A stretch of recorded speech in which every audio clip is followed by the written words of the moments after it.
Gals, and welcome back to my channel. If you guys are new, hi, my name is Hilary, and if you're not new here, well, hold on tight, because tonight we are going to be covering the Hinsdale House. Have any of you guys ever heard about the Hinsdale House? I hadn't heard of it until very recently. I was just watching some paranormal shows, and I thought, why not cover this house that's supposed to be possessed by a demonic spirit. This house was owned by the Dandy family, who moved into this farmhouse in the 1970s in Hinsdale, New York. It's in upstate New York.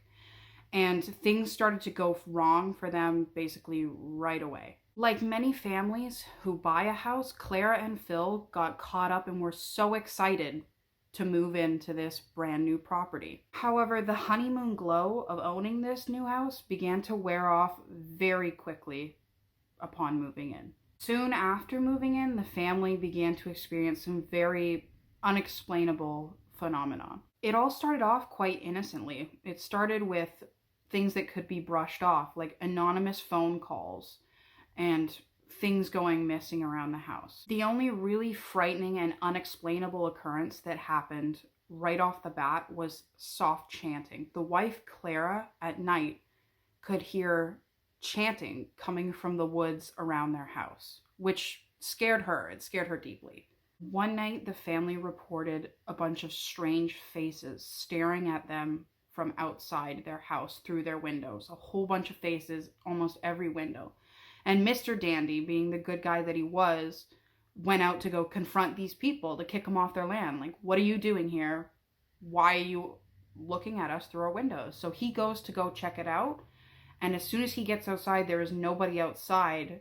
And he looks back at his house, and the faces that were staring at him from outside are now staring at him from inside his house. But soon things started to escalate from there.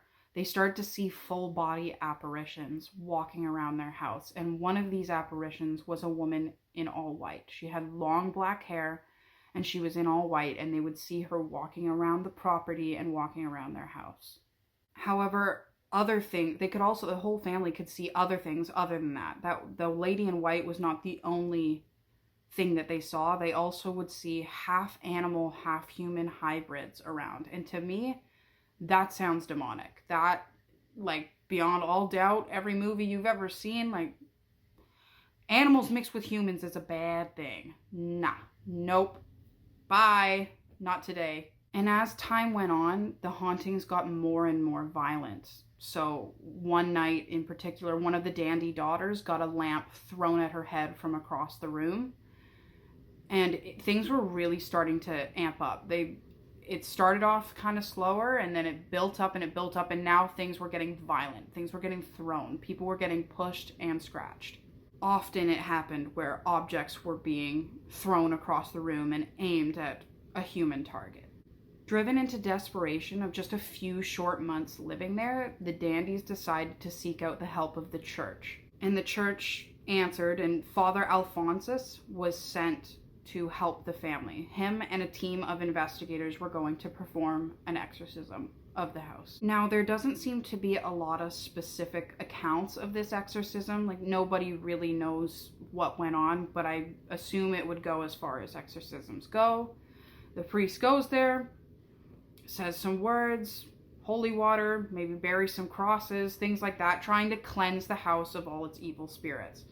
Meanwhile, the investigative team are there to see if doing so can give them any evidence of the paranormal. And then only after a few days of it being calm in the house, things started to amp back up again.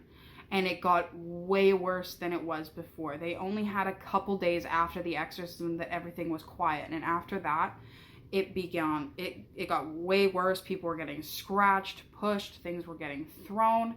To the point where the Dandys had had enough and decided to move out. And they only stayed in this house for 1 year. They stayed in this house from 1973 to 1974, leaving in October. This house is believed to be haunted by not only a witch, but a few other ghosts. There's supposedly a boy that hung himself or killed himself somehow. He committed suicide in the house. And also on the premises, one brother shot another brother somewhere in the woods. And also, it's supposed to be on very on or very close to some native burial grounds, which that's never a good thing, guys.